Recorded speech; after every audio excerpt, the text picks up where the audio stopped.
bapak saya pun udah meninggal juga kan. Sekarang tinggal ibu saya lagi.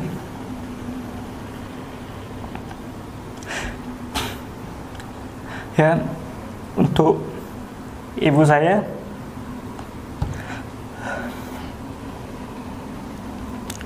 terima kasih atas apa yang telah ibu perbuat selama ini kepada Angga.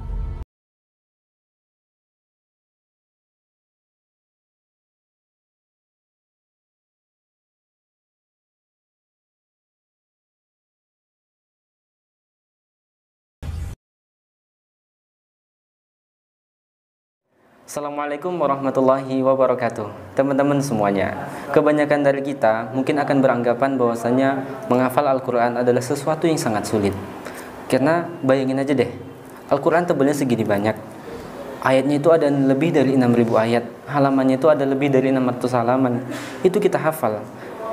Kalau memang menurut logika ya, ini memang sesuatu yang sangat sulit. Akan tetapi kita terkadang harus bertindak di luar dari logika. Kita harus berbuat yang di luar logika, karena kita lebih mementingkan apa yang kehendak Allah Subhanahu wa Ta'ala. Karena saat ini kita akan bertemu dengan seseorang, akan berbincang dengan seseorang yang dia berhasil menghafal Al-Quran dalam waktu yang sangat singkat, dan dia bukanlah orang dari lulusan pondok pesantren yang kebanyakan mungkin kita tahu orang yang menghafal Quran itu mungkin harus dari pondok pesantren gitu kan. Tidak hanya itu. Ada orang di luar itu yang bisa melakukannya. Saat ini kita bersama dengan seseorang yang tampan, Masya Allah. Alhamdulillah. Masya Allah. Beribon dan prakosa. Masya Allah. Oke ya. Assalamualaikum Mas. Waalaikumsalam. Anda panggil antum atau Mas atau akhi? Terserah antum. Oke. Anda panggil antum aja deh. Anda juga panggil antum juga. Oke. Coba perkenalkan diri antum coba sekarang.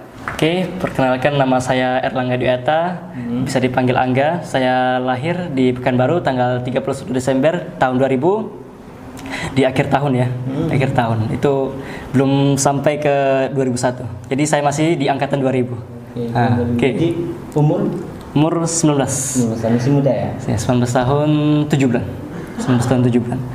Dan pendidikan saya terakhir itu SMK, dan setelah SMK saya masuk ke Pondok Tahfiz Lazismu dan menghafal Quran di sini. Insya Allah. Jadi antum itu, beliau ini adalah tamatan SMK dan langsung memutuskan untuk masuk ke Pondok Tahfiz Lazismu Pekanbaru, Mas ya. Itu alasannya kenapa langsung tiba-tiba masuk ke Pondok Tahfiz itu kan berbeda ya. Kalau boleh tahu di SMK itu jurusannya apa, Mas? Akuntansi. Masya Allah. Jadi dari akuntansi yang biasanya matematika ya kan kebanyakan. Ya, yang hitung duit. Nah, berarti sejatinya antum itu belum pernah menghafal kan? Pernah saya gabung di Rohis di sekolah, dan kebanyakan anggota-anggota di Rohis itu ada yang menghafal Quran. Nah, jadi saya bangkit gairah atau kepengen untuk menghafal Quran juga. Saya mulai dari juz 30. Dan juga itu dibantu di sekolah itu ada namanya beasiswa hafiz 1 juz. Yang bisa menghafal 1 juz itu bisa dapat beasiswa 2 bulan SPP. Jadi ada perasaan tertarik untuk menghafal, dari situlah salah satu mulanya gitu ya. Niatnya memang kurang bagus, tapi berjalannya waktu kita bisa berubah niatnya. Oke teman-teman semuanya. Jadi niat itu mungkin banyak ada orang yang beranggapan, alah nanti niatnya untuk menghafal Quran demi dapat beasiswa. Itu tinggalkan niat itu. Mungkin kalau kita pernah niat seperti itu, tinggal dirubah aja, tinggal diceng aja. Karena tujuan antum itu sebagai penghafal Quran itu apa sejatinya? Pastinya niat yang lurus ya. Niat lurus, mengharap wajah Allah, mengharap ridha Allah Subhanahu wa Ta'ala.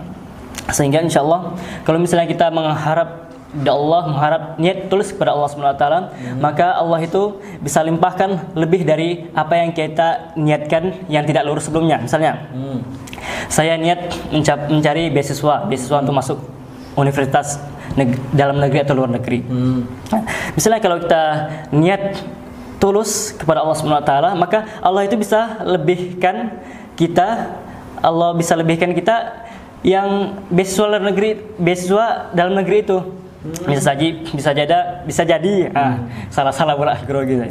Bisa jadi Allah kasih kita beasiswa luar negeri. Habis itu bisa jadi kita dikasih rezeki dari mana, dari arah yang tidak disangka-sangka. Habis itu bisa jadi Allah kasih pokoknya yang baik-baik ya, yang pokoknya lebih dari apa yang kita niatkan awalnya. Kasih jodoh yang soleha misalnya. Amin. Amin. Boleh juga ya. Tapi itu semua bonus ya. Karena sejatinya penghafal Quran itu adalah orang yang menjadi keluarga Allah di dunia ini. Dan kalau kita sudah menjadi keluarga Allah, mustahil kita dicuekin sama Allah, ya kan? Iya. Jadi dan insya Allah sesuai dengan hadis yang disampaikan oleh Nabi Muhammad SAW, bahwasanya penghafal Quran nanti di akhirat orang tuanya akan diberikan mahkota kehormatan yang cahayanya itu lebih dari cahaya matahari. Memang banyak keutamaan dari para penghafal Quran ini, yang mana menjadi penghafal Quran, menjadi ahli Quran, menjadi keluarganya Allah, itu salah satu keutamaannya yang tadi, yang bisa memberikan mahkota kepada kedua orang tua. Yang mana selanjutnya itu para penghafal Quran itu bisa memberi syafaat kepada keluarga-keluarganya, bisa membawa orang tuanya, istri-istrinya, anak-anaknya ke surganya Allah SWT. Pokoknya banyak keutamaan dari para penghafal Quran, salah satunya yang saya sebutkan tadi. Yang mana ini yang saya sebutkan tadi itu termaktub dalam Al-Quran, yang mana a'udzubillahi minasyaitonirrajim, jannatu adni yadkhulunaha wa man salaha min abaihim wa min azwajihim wa dzurriyyatihim wa dzurriyyatihim wal malaikatu yadkhuluna alaihim min kulli bab. Assalamun alaikum bima sabartum fa ni'mal uqbaddar. Masya Allah. Itu salah satu motivasinya ya Mas. Iya. Ayo antum. Jadi gini, antum ini kan tamatan dari SMK, jurusannya itu akuntansi. Itu rata-rata kan kalau di tempat pondok itu pasti rata-rata di pondok menghafal Quran itu rata-rata dari backgroundnya itu dari pondok pesantren. Itu antum itu nggak merasa minder atau gimana gitu? Memang pertama ada rasa minder, tapi ada, kita harus nampakkan kesungguhan kita dalam menghafal Quran. Jadi seiring berjalannya waktu saya nggak merasa minder gitu, karena setara lah kita menghafal Quran, mereka pun juga menghafal Quran. Kita bisa menghafal Quran kalau dia ada dua kunci untuk menghafal Quran. Yang pertama, kesungguhan kita. Yang pertama kesabaran. Kesungguhan kita dalam menghafal Quran, istiqomahan kita dalam menghafal Quran. Yang kedua, kesabaran kita. Kesabaran dalam menghafal Quran, siap kita berkeluh kesah, siap kita jerih payah dalam menghafal Quran. Nah, insyaallah kita bisa menghafal Quran. Jadi misalnya kalau misalnya dia pondok pesantren, dari latar belakangnya pondok, tapi walaupun dia nggak ada dua kunci itu, kesungguhan dan kesabaran, dia sama aja seperti yang lain, nggak bisa menghafal. Terus kalau ada orang di luar itu bisa nggak menghafal Quran? Bisa, karena dengan dua kunci yang tadi itu Mas ya. Semua orang bisa menghafal Quran, walaupun nanti misalnya lama dia sampai beberapa tahun, selama dia punya kesanggupan, kesungguhan, kesabaran, insya Allah. Oke, ini kan tadi dapat tamatan dari SMK. Terus dari akuntansi, terus teman-teman di luar sekawan dengan antum itu di pondok itu tamatan dari pondok. Kalau boleh tahu, antum itu menghafal 30 juz Al-Quran dalam waktu berapa lama? Alhamdulillah, itu saya awal masuk pondok punya hafalan itu 1 juz, 2 juz lah, tapi nggak sampai 2 juz, 1 juz beberapa lembar. Juz 30 sama juz 29, juz 29 beberapa lembar. Saya masuk pondok dan berarti sisanya sekitar 28 juz lagi kira-kira. Dan saya menghafal Quran di pondok habis 30 juz itu 8 bulan. Serius 8 bulan Mas? 8 bulan. Jadi 8 bulan 30 juz. Iya, alhamdulillah. Bayangin teman-teman, dengerin teman-teman semuanya, perhatikan. Beliau ini tamatan yang tadi kita tahu, tapi bisa menyelesaikan Al-Quran 30 juz hanya dalam waktu 8 bulan. Berarti satu hari itu sekitar 2 lembar gitu loh Mas ya, setoran Mas ya? 1,5 sampai 2 lembar. Masya Allah. Jadi nggak ada itu, kalau ada yang kita beranggapan bahwa menghafal Quran itu adalah hanya orang-orang pondok, hanya orang apa itu adalah anggapan yang bisa dikesampingkan gitu ya. Dalam menghafal Quran, dalam memulai hafalan Quran, harus kita ubah mindset kita. Kadang kebanyakan orang mindsetnya bahwa pondok pesantren, orang-orang yang lulus dari pondok pesantren itu yang lebih diapakan, lebih dilebihkan untuk menjadi penghafal Quran. Padahal semua orang bisa menghafal Quran. Pokoknya teman-teman ubah mindset. Paling berat itu bukan saat menghafalnya, tapi setelah menghafalnya. Mana banyak lagi godaan, apalagi godaan wanita ya, itu berat sekali. Godaan apa, Mas? Wanita. Tolong bacakan ayatnya. Hadisnya. Ada tahu? Tuh. Innama amwalukum tuh. Hadisnya itu. Tidak aku tinggalkan fitnah. Pokoknya yang paling besar tuh fitnahnya ya fitnah wanita itu.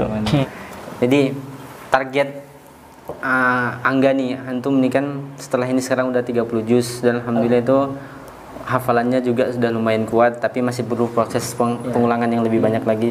Jadi target kedepannya untuk punya cita-cita apa setelah menghafal ini, setelah keluar dari pondok Tahfiz Lajismu Pekanbaru ini apa gitu? Setelah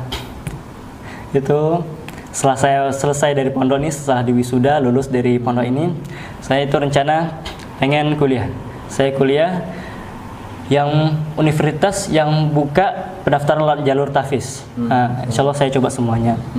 Dan saya juga saya tuh kepengen kalau misalnya saya kuliah ke luar negeri, saya ingin ke Turki. Spesifiknya ke Turki. Saya ke Turki itu ya indah kali. Okay.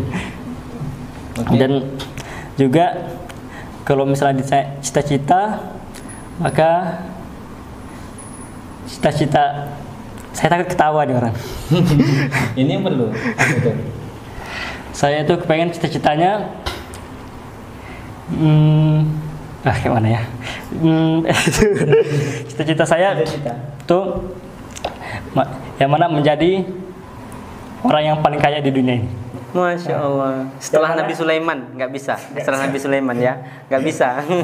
Yang mana saya bisa pergunakan harta itu untuk membantu semua orang-orang yang kurang mampu di seluruh dunia ini. Itu yang saya pengennya. Dan kalau bisa, tapi mustahil ya, bisa menghapus kata miskin di kamus besar bahasa Indonesia. Jadi nggak ada pengertian kata miskin karena kita nggak kenal apa itu miskin gitu ya. Masya Allah, mudah-mudahan tercapai. Dan ini antum kan sudah menghafal Al-Quran 30 juz. Terus pasti antum itu punya pesan untuk orang tua. Nah, kira-kira apa pesan antum untuk orang tua? Terima kasih atau apa gitu? Untuk orang tua,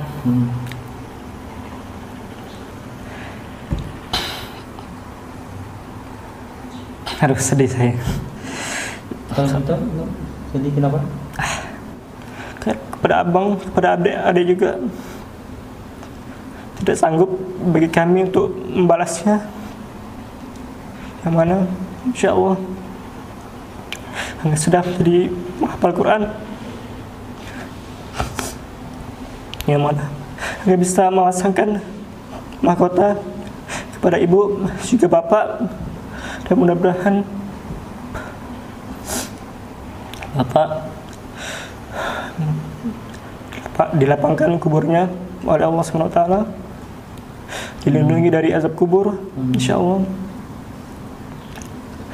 Dan bagi mama, insya Allah selalu diberi kesehatan, agar selalu bisa mengurus kami, mendoakan kami. Dan cukup lah. Amin, insyaallah. Teman-teman semuanya, ya, ini perjalanan yang cukup mengesankan, perjalanan yang cukup indah. Yang awalnya Erlangga Dwi Atta ya. Erlangga Dwi Atta ini bukanlah orang yang seperti kebanyakan dari keluarga yang agamis misalnya gitu, bukan ya. Dia itu orang yang biasa-biasa saja, sekolahnya pun di umum, tempat biasa, tetapi Allah pilih beliau untuk menjadi keluarganya. Tetapi pilihan ini bukan mutlak karena Allah yang milih juga, tapi karena kemauan kita juga. Semua orang itu Allah pengen semua orang di dunia itu baik, tetapi kita kitanya sendiri yang nggak mau baik. Jadi kalau kita memang udah terjun di sini, telah diterjunkan oleh Allah ke sini, dunia yang sangat indah ini, yang kebahagiaannya itu nggak pernah kita rasakan lebih bahagia daripada masa ini ya. Itu makanya untuk teman-teman semua harus dikejar. Hadiah itu datangnya dari Allah, tetapi kita yang memetiknya. Nggak bisa kita datang itu langsung ke dalam hati, nggak bisa. Kita harus petik hidayah itu. Allah cuma perlu ikhtiar. Allah itu cuma menebar aja. Tetapi semua itu hanya keputusannya kepada Allah Subhanahu wa taala. Mungkin yang paling terakhir kami pengen dengar suara antum ngaji deh. Terserah ayat apa aja yang mungkin yang paling favorit, yang misal tentang orang tua atau terserah deh. Saya itu paling suka di ayat-ayat terakhir surah Al-Furqan yang wa ibadur rahman. Masya Allah, saya pun suka itu hamba-hamba Tuhan yang Maha Pengasih. Ciri-ciri hamba Allah. A'udzu billahi minasy syaithanir rajim.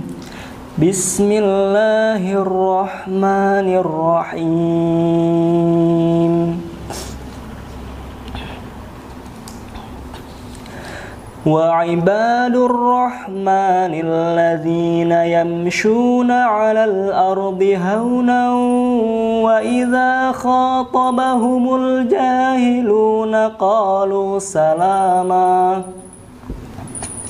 والذين يبتون لربهم سجدا وقياما والذين يقولون ربنا اصرف عنا عذاب جهنم إن عذابها كان غراما إنها ساءت مستقرا ومقاما والذين إذا أنفقوا لم يسرفوا ولم يقتروا وكان بين ذلك قواما والذين لا يدعون مع الله إلها آخر ولا يقتلون النفس التي حرم الله إلا بالحق ولا يزنون ومن يفعل ذلك يلقى أثاما يضاعف له العذاب يوم القيامة ويخلد فيه مهانا إلا من تاب وآمن وعمل عملا صالحا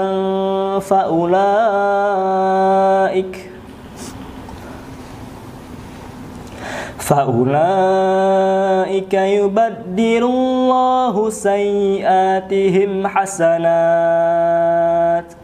وكان الله غفورا رحيما ومن تاب وعمل صالحا فإنه يتوب إلى الله متابا والذين لا يشهدون الزور وإذا مروا باللغو مروا كراما والذين إذا ذكروا بآيات ربهم لم يخروا عليها صما وعميانا والذين يقولون ربنا هب لنا من أزواجنا وذرياتنا قرة أعين وجعلنا للمتقين إماما أولئك يجزون الغرفة بما صبروا ويلقون فيها تحية وسلاما خالدين فيها حسنت مستقرا ومقاما Qul ma ya'ba'u bikum rabbi laula du'aukum faqad kazzabatum fasawfa yakunu lizama. Mungkin kesimpulan dari acara berbicara santai kita ini, untuk teman-teman semuanya yang sudah ada keinginan untuk menghafal, yang sudah ada keinginan untuk berhijrah kepada jalan yang indah ini, cepat segera ditangkap hidayah itu, karena hidayah itu datangnya nggak 2 kali dan bisa jadi langsung berpindah ke tempat lain. Jadi langsung segera cepat tangkap dan berilmu tentang hijrah.